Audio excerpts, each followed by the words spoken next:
민주당 당론 1호인 전국민 25만원 지원금에 대해 김동연 경기지사가 반기를 들자 민주당 최현일 의원이 이를 지적을 했고, 오늘은 행안위 상임위위원장을 맡고 있는 신정훈 의원이 김동연을 직격했습니다.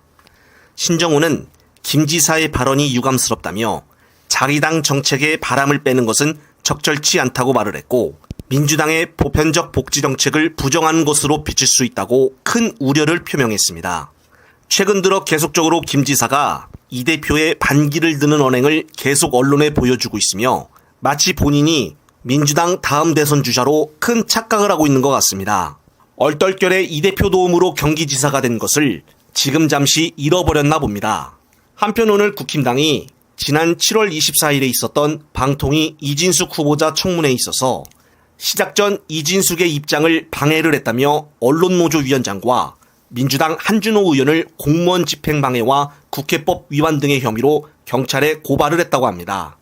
한 의원은 자신의 페이스북에 입장을 밝히며 미리 준비해간 작은 현수막을 혼자 들었을 뿐 이진숙 후보자의 입장에 전혀 방해되지 않은 행동을 하였는데 누구의 공무집행을 방해를 한 것이냐며 목소리를 높였고, 덧붙여 민생을 외면하고 김건희 부부의 마음만을 생각하는 국힘당에 대해 국민은 절대 용서하지 않을 것이며 국민과 함께 한준호가 그 투쟁의 선봉에 서겠습니다라고 당당하게 말했습니다. 그때 당시 청문회에서도 국힘당 김잠경 의원이 윤창현 언론노조위원장을 증인으로 놓고 이진숙 동영상을 틀며 입장을 방해했다고 억지 주장을 했었는데, 당시 영상에서는 어디에도 그러는 적은 보이지가 않았습니다.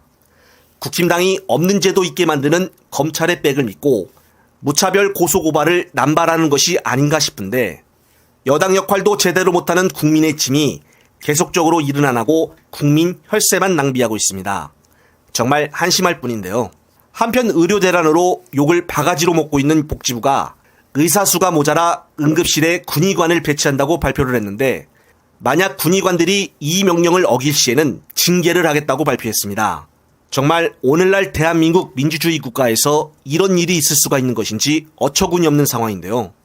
해당 소식을 접하자 일요일 오전 내내 엄청난 국민들의 반발이 이루어졌고, 국방부는 나중에서야 복지부와 아직 이것에 대해 협의한 적이 없다고 일단 발을 뺐습니다.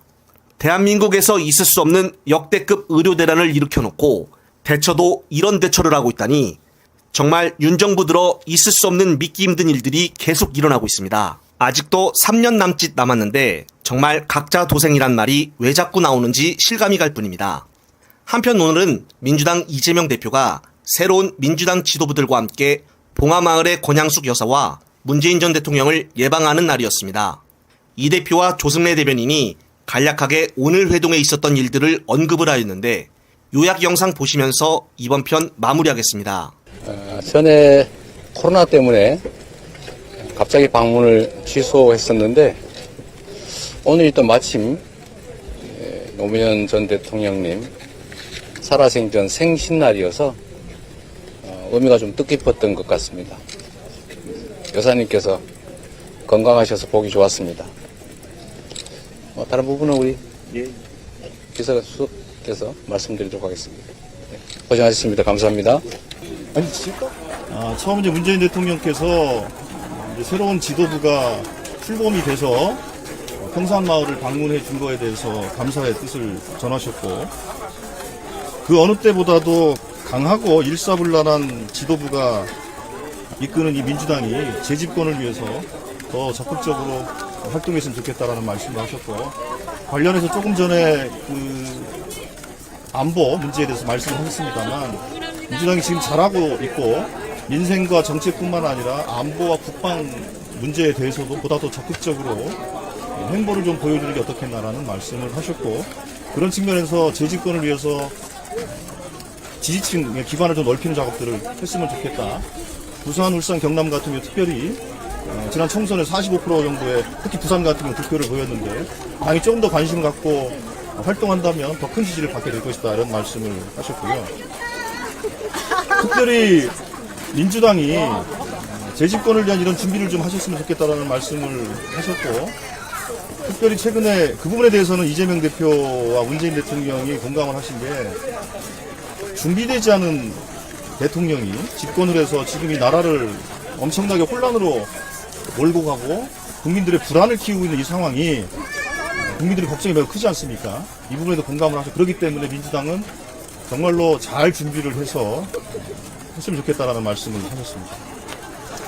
이재명 대표가 여사님과 대통령의 가족에 대해서 지금 현 정부가 하고 있는 작태는 정치적으로도 또 법리적으로도 도저히 이해가 되지 않는 정치 탄압이고 한 줌의 지지 세력을 결집하기 위한 수단 아니냐 이런 말씀을 있으셨고 그거에 대해서 문재인 대통령께서는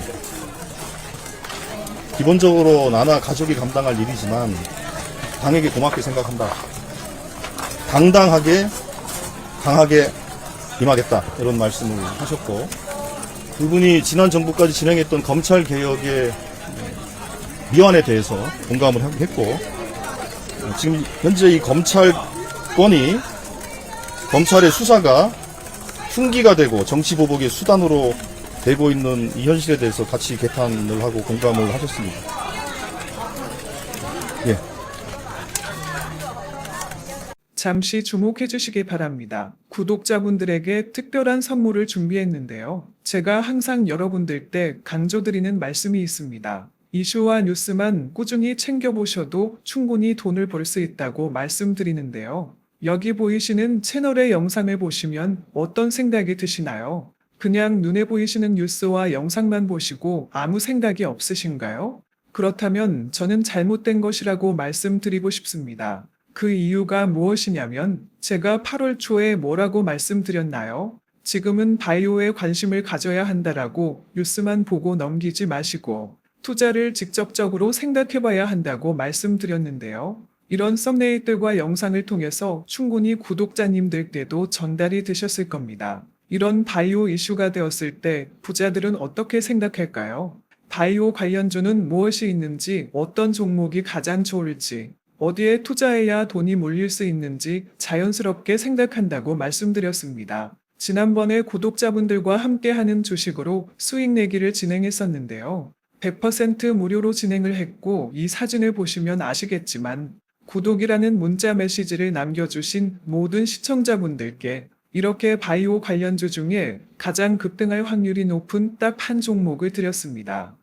8월 13일에 우정바이오를 추천해 드렸습니다. 여기 나와 있는 사진을 보시면 정확히 얼마에 매수하고 어떤 종목을 사야 하는지 어느 지점에 팔아야 하는지 이런 부분들까지 여러분들에게 정확히 알려드렸는데요. 실제로 많은 분들께서 수입을 보셨습니다. 오른쪽을 보시면 아시겠지만 8월 13일에 우정바이오를 소개해드리고 나서 실제로 며칠이 지나지 않고 이렇게 주가가 상한가가 되었습니다. 당시에도 굉장히 많은 분들이 제가 드린 이 종목으로 수익을 내셨습니다. 지난번과 똑같이 구독이라는 문자를 보내주시면 이번에 이슈가 되고 있는 주식 중에 앞으로 대장주의 구시를 하면서 주가가 가장 크게 상승할 한 종목을 시청자분들에게 문자로 종목명과 사고자 하는 시점을 모두 알려드리겠습니다. 이 영상을 보시고 계시는 시청자분들 중에 종목이 궁금하다 하시는 분들은 남녀노소 시간대 상관없이 이렇게 상단에 번호를 항상 남겨놓고 있습니다.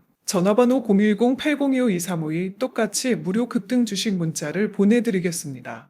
돈을 받는 것도 아니고 투자를 대신해 드리는 것도 아니고 부담 없이 구독 문자 보내주시면 되십니다. 수익이 나신다면 구독과 좋아요 한 번씩 부탁드립니다.